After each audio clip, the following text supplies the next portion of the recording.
Marija, milosti polna, Gospod je s teboj, blagoslovljena si med ženami in blagoslovljen je plod tvojega življenja, Jezus. Sveta Marija, Mati Božja, prosi za nas grešnike, zdaj in na naši smrti. V Jezusu je novo življenje. Hvala. Dober večer. Moje ime je Milena, prihajam iz župnije Vodice, imam 3 otroke in 5 vnukov. Pred 13 leti sem v prometni nesreči izgubila moža Tomaža, iznenada, brez slovesa. Takrat je bila v meni zelo močna jeza na Boga in vsestvarstvo. Iskala sem pomoč vsepovsod, iskala in našla Zavod Varna pot in dobri ljudi v njem. Tam sem poleg psihološke pomoči tudi dobila duhovno pot, katera me spremlja še danes. Prijatelj mi je povedal za pot v Paralemonial, to je bil prvi dopust, ko sem šla sama brez moža Tomaža. Tam sem ujela njegov in svoj življenjski križ in izjokala križo življenja. Skozi leta, ko hodim tja, sem začutila, da je Bog ljubezen in da najdem tolažbo lahko samo pri njem. Zgodile so se mi mnoge milosti v tem času, preko Paralemoniala sem spoznala tudi prenovo v duhu in se vključila v molitveno skupino. In sem se tudi že večkrat udeleževala tega seminarja izlitja Svetega Duha in jaz sem pri tem izlitju doživela Božji dotik. Kako je to, težko pišem, ampak v meni spremenilo življenje. To je res, bolj sem bila mirna, zaupala sem, verjetno, da to doživi vsak na svoj način. V tem času sem tudi preko duhovnih vaj v Ignacijevem domu se nam je zgodila tudi skupina za vdovele, katere vodja je pater Mijo. In to je en velik blagoslov za vse vdovele in velik dar. Sem Franci, prihajam iz župnije Velike Lašče. Poročen sem bil 23 let, imam 5 otrok in enega vnuka. Žena Marija je pred 8 leti umrla z rakom. Skupaj smo hodila v zakonsko skupino skupnosti Najina pot in po smrti žene se nisem več našel. Tam so pari, ki govorijo o svojih, kako doživljata en drugega, jaz sem pa ostal sam. Pater Vitel Vidr, ki vodi to skupino, mi je povedal za skupino žalujočih pri Svetem Jožefu, tukaj v Ignacijevem domu, kamor sem takoj šel. Preko skupine žalujočih sem prišel tudi do skupine vdovelih, kjer sem spoznal Mileno in ona je imela pričevanje o Paralemonialu in rekel sem, zakaj pa ne bi poskusil še tega. Naslednje leto sem odšel v Paralemonial, popolnoma sam, nobenega nisem poznal. Sem rekel, nekaj bo že. In tam sem vse svoje bolečine, težave, ko sem jih imel, stiske, položil na tistem travniku pred Najsvetejše. In moram reči, da se je ta molitev, ki je bila uresničila v tej meri, da prej nekakor nisem mogel spacati, da tako rečem, diplome. Potem se po 2 mesecih prek delovanja Svetega Duha so se mi stvari sam odpirale in Paralemonial je bil julija, jaz sem pa 26. septembra diplomiral in imel zagovor diplome. To je bil ena od stvari, ki je bila sad. Naslednje leto sem še zopet in takrat je bila tam tudi Milena. Poznala so se že nekaj časa in izrazil sem željo, da bi postala več kot prijatelja, da bil sem košarca, rekoč, da na to še ni pripravljeno. Kaj pa zdaj? Z duhovnikom, ki je bil takrat tam, sem se pogovarjal in mu izlil svoje bolečine, on je pa tudi tako tiho prinesel Mileni. In tudi v skupini so zelo močno molili za mojo in za najino pot. To nama je povedala tudi tik pred poroko Lidija Skoreščka, ki je bila takrat tudi tam. No, tako da verjameva na moč molitve. Par sva dobro 4 leta, skoraj bilo najno mišljenje, da je tako prav kot živiva. Bila so poročena, to, da niso več, so pa rekla, to je Božja volja, ne najna. In tega so se kar nekako navadila in živela tako, bi rekli, na koruzi.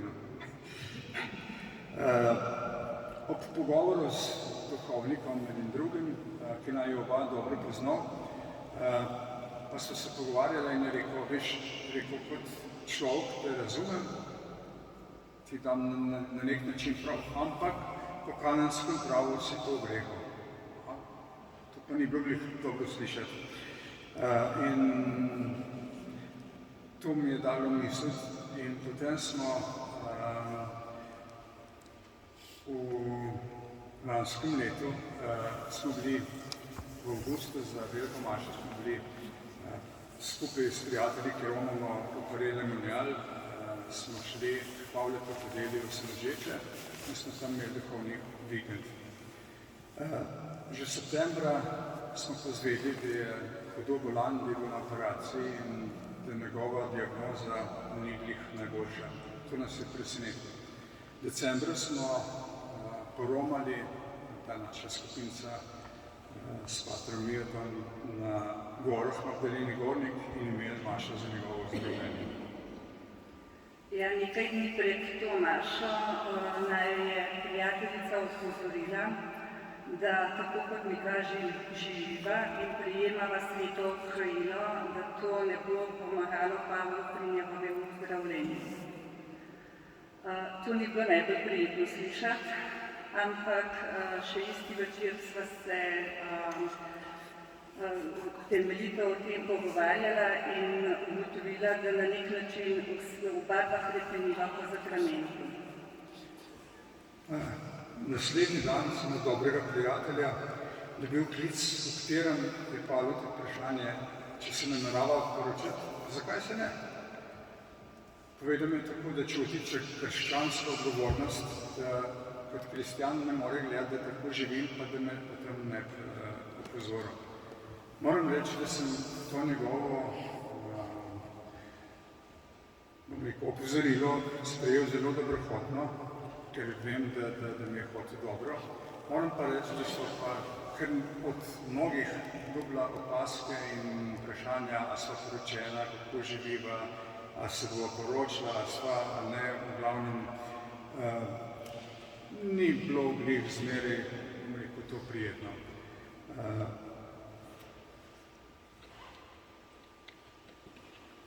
Z odgovornostjo sva sprejela odločitev, da ne bova prejemala svetega krajila, kar je bilo pa zelo težko. Kljub temu, da sva prejemala blagoslov, sva se čutila manj vredna in ni bilo, bom rekel, tisto, ko prejemaš zakrament. Odločitev je bila pravzaprav težka, ker od Božiča pa do Benkošti praktično ni bilo tako, kot sva želela. Več so se o tem pogovarjala na najni poti in konec februarja sem Mileno zaprosil za roko in tokrat je bila uspešna.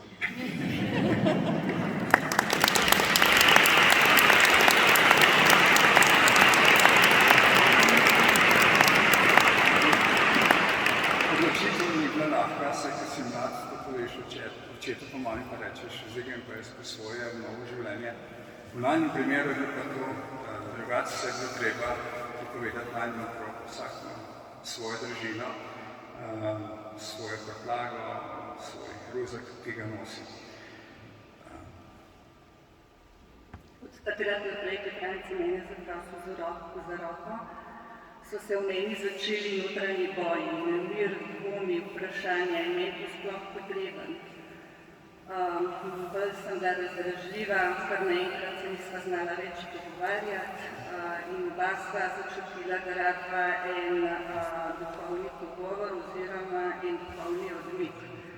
In res našla sva v hiši Kruha pri Svetem Duhu skupino Pari v spoznavanju. In tam je bilo 13 mladih parov, pa midva. In na začetku se nam je zdelo, kako pa zdaj to, ampak to je bilo prav v redu in super, mislim, da oboje stransko, vsaj ko so pa tudi mladi povedali. Midva sva od njih dobila eno mladostno sproščenost, igrivost, brezskrbnost v tistem trenutku. Mladi so pa tudi slišali, da je možno, da se pot konča prej, kot pa se postaraš. V najno skupno molitev sva vključevala Pavletovo zdravitev in si močno želela, da bi se tudi pozdravil, da bi naj poročal. Z upanjem Božjo voljo sva molila in vse je pravzaprav potekalo, kar naenkrat se je začelo odvijati. Zakrament zakona smo postavljali v ospredje, vse ostale stvari organizacijske pa so rekla, kakor bo po 2 meseca pred poroko, je se res treba še nekje eno gostino, pa tudi to je šlo. Najna tiha in neizrečena želja je bila, da bi Pavle zaigral na kitaro in da bi tudi 2 mlada glasbenika, ki sta z njim dobrih, dosti sodelujejo, da bi nama pela. Na poroki naj jo je pričakalo presenečenje, saj se vse tisto, kar so midva sem na tihem želela, pa tudi nisva Pavleta hotela obremenjevati, se je uresničilo. Tako smo začutila, da duh deluje tako, da gre iz tvojih ust v Božje ušesa.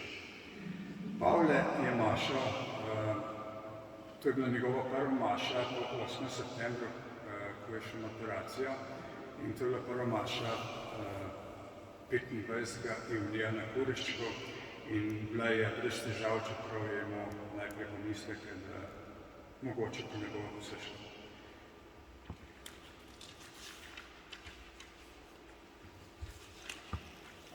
Ja, z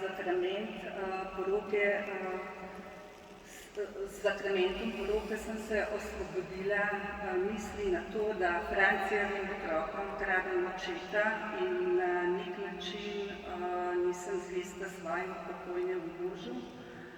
Pa tudi to, da otroci niso moja skrb, ampak da jim pomagam, če to želijo. Sakrament je najin odnos temeljito spremenil, počutiva se sprejeta, pripadna, zopet sva eno. Skupaj delava, moliva, skupaj se odločava in imava skupne hobije. Življenje je dobilo spet smisel in barve. Pa tudi to vem, da za to milost zakona je bil potreben čas, da to ni kar rečeš, da se bo to zgodilo, pa se bo. Rabiš čas in to sva ga midva rabila. Sva pa ves ta čas, ko sva midva skupaj vedno v molitvi Oče naša prosila in še prosila zgodi se tvoja volja.